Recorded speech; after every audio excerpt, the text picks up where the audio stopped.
Hello all you hellions and welcome back. Today's movie was requested to me by a very dear friend of mine who is also the husband of my best friend. His name is Steve. Now, Steve and his friend Micah also have a YouTube channel called I Love Loose Figures. If you're into thrift store shopping and finding some real blast from the past, you should go check it out. I plan on doing a short video showing all of the things that he has found for me that are really cool and horror related in various thrift shops. It should be fun. The movie Steve requested was Ron Underwood's directorial debut. It was filmed in 1990, and this movie is Tremors. Tremors will not be found on my shower curtain, but I was more than happy to do this review. Anytime anybody requests a movie, regardless of shower curtain or not, I will happily do it. Now, Tremors is one that I have seen multiple times starting since childhood, and I have enjoyed every watch. Let's get into it. So, not only is this movie Ron Underwood's directorial debut, it is also Reba McEntire's acting debut. And funnily enough, Ron did not want her to be in this movie, didn't even want her to try out, because singers acting in movies was becoming very cliche and overplayed. He begrudgingly allowed her to audition and was so blown away by her performance that she got the part. And I am quite pleased that she was hired because she was the perfect combination of quirky and badass. We are also blessed with the presence of Kevin Bacon, who plays Valentine. By the time he agreed to act in this movie, he had already been in big hits such as Footloose, Whitewater Summer, She's Having a Baby, and Quicksilver. So he was already a up-and-coming actor at this point, becoming very well known. So he felt that this movie was actually beneath him. He felt that this was a low point in his career. He had already acted in Friday the 13th, but that didn't bother him as much because he wasn't as well known at that point. He said Tremors was the worst thing he ever did. As a matter of fact, he only took this role because he had a new wife and a baby on the way. Before the film's release, Kevin Bacon threw himself on the sidewalk and screamed up at his wife, "I can't believe I'm doing a movie about an underground worm." Suck it up, Kevin. Tremors takes place in a Nevada town by the name of Perfection. Perfection's population is 14. No zeros. The residents of this town include a teenager by the name of Melvin. He's full of beans and boredom, and a little bit into this movie you can actually see him eating gummy worms. Nice touch. Bert and Heather Gummer, survivalists and gun enthusiasts. Then we have Nancy and her young daughter Mindy, who loves her pogo stick. Miguel, Nestor, and a man by the name of Walter who owns the only shop in Perfection, which has a very noisy cooler. Hey guys, listen, hurry going on. What do you think? And then we have our heroes, Earl and Valentine. These two are handymen and they do various odd jobs around town for the residents. You know, not having a plan is what keeps us doing jobs like this. Just doing jobs like this is you dragging your feet. Or are you gonna stand there and tell me in broad daylight that I'm the reason we're still in Perfection? You know how close I am to leaving this place right now? I'll call that little bluff. How close? You get a real feel of camaraderie when it comes to these two, from jokes that they play on each other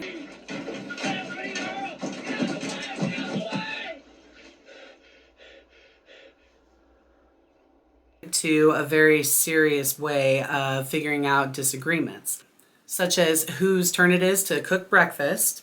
Your turn.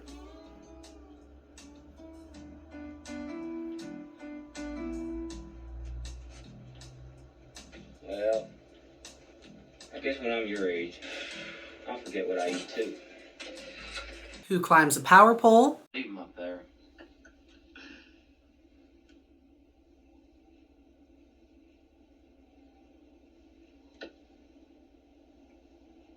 Who gets the bigger gun. Edgar's all right. Rifle.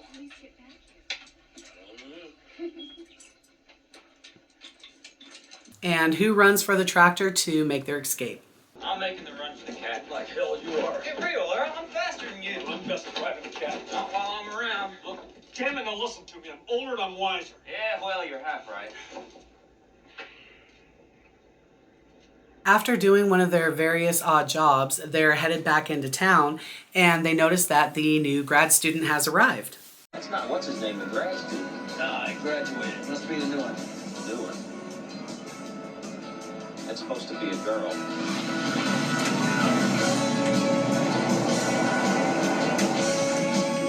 This is Rhonda. She is measuring vibrations in the ground using a machine called a seismograph.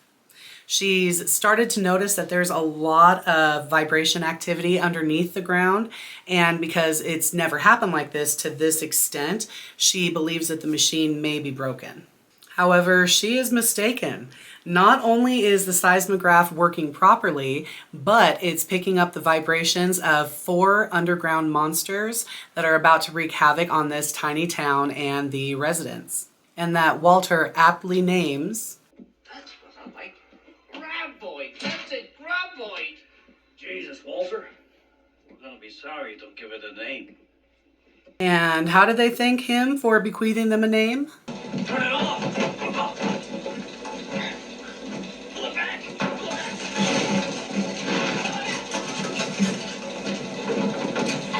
I got it.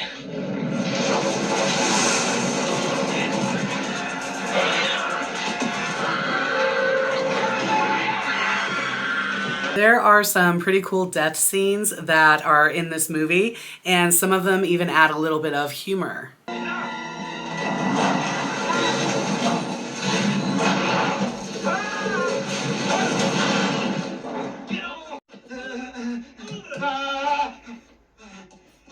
that's no good. Come on, you gotta get higher. We get to see just how badass Bert and Heather are in their survival bunker.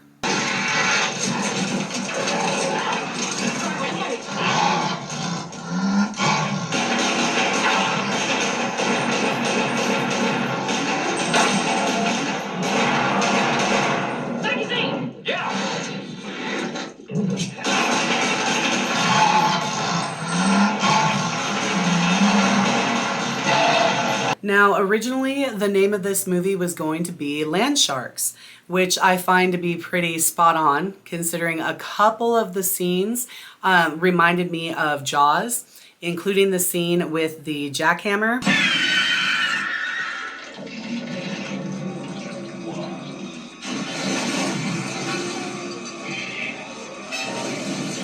And the death of Walter.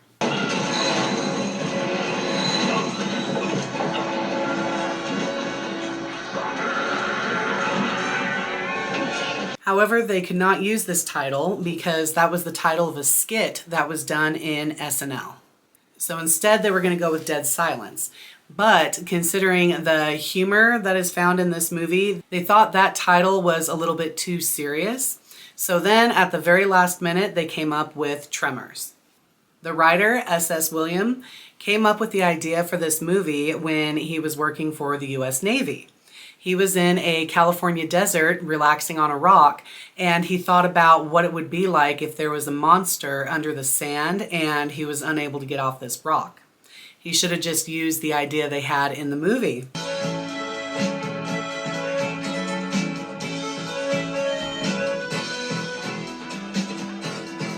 It was quite clever. Originally, the graboids were supposed to be able to perfectly mimic sound. I think that's kind of a neat concept, and I would have liked to have seen where they went with that. And also, the graboids were supposed to have a type of outer skin that retracted from the body as they came above ground, revealing a slimy worm underneath.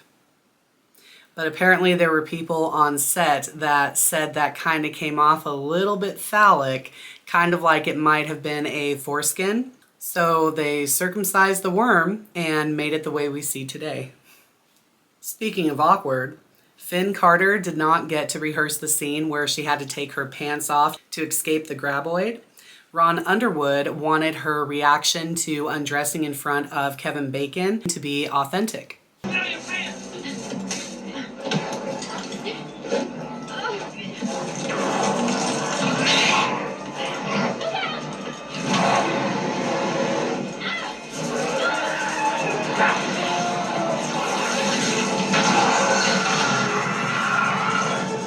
The scene where Valentine is climbing the power pole to go get Edgar. Jeez, it's not like I'm gonna do things to you and climb towers and drag your hairy ass down. Jesus.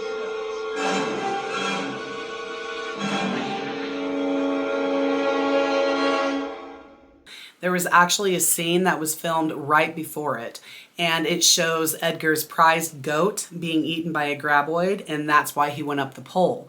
Now, apparently they removed it because they felt that scene was boring and it revealed the graboids too soon in the movie. And speaking of cuts, the original version of this movie had another character by the name of Viola. She was a cranky old lady who had a large, always barking Rottweiler. They apparently, the graboid was going to get to her from under the floorboards and kill her, but they decided not to go with this. There were some great effects used to show the movement of the graboids underground. One of my favorite examples was when Valentine and Rhonda were running up the wooden planked front porch of the shop. You can see a wave-like motion bringing up those boards behind them.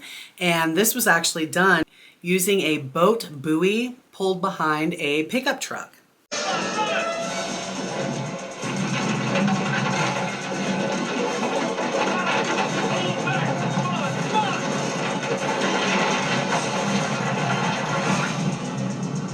Upon first release, Tremors had an R rating, and it wasn't due to the gore. Apparently, it was due to profanity. The F-bomb was used more than 20 times in this movie. So with some cutbacks, they were able to cut it back to only 2 F-bombs, and they got a little bit creative in the editing process. We killed it! You got that? We killed that mother humper! Come back! Roger that, Bert, and congratulations. Be advised, however, there are 2 more, repeat, 2 more mother humpers. Good. Something to keep them busy, like a decoy. Hey, Melvin, you want to make a buck?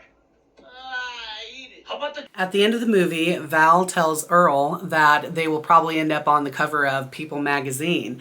And in the beginning of the second movie, in the background on the wall, you can see a framed photograph of them on the cover of People magazine. Second we hit Bixby, we start making some phone calls. I mean, we can make some real money on this thing. We could get in People magazine. Test audiences loved this movie, except the ending. Originally, Val and Earl were going to take off and Rhonda was going to be left behind, end of story. But apparently, during the test screening, the audience would chant, "Kiss her." So the studio paid for a quick reshoot of them kissing. Rhonda, Yeah? I just wanted to.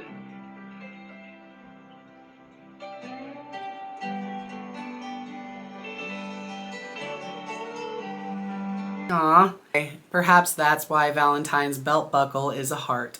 This is just another horror movie that did poorly upon release, but made big money when it was released on VHS.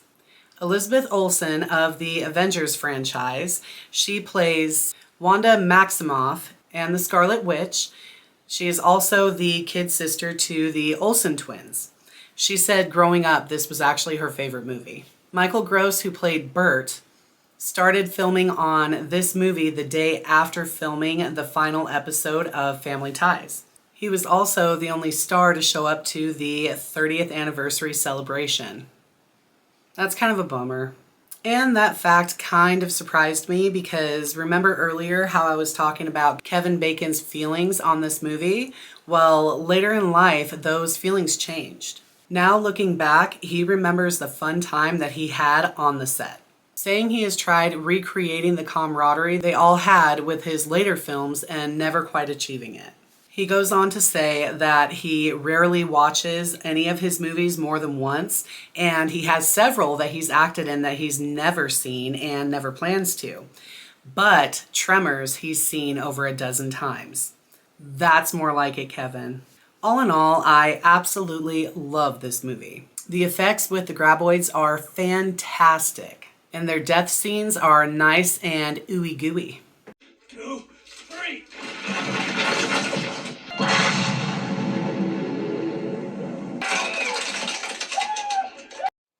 I also like that it shows they won't eat just anything. For example, the generator,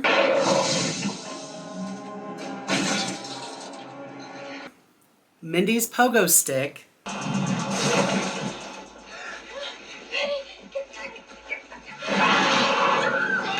and the homemade bomb.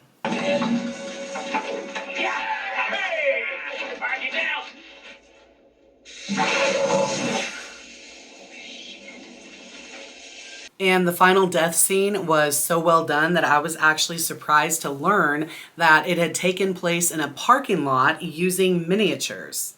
What?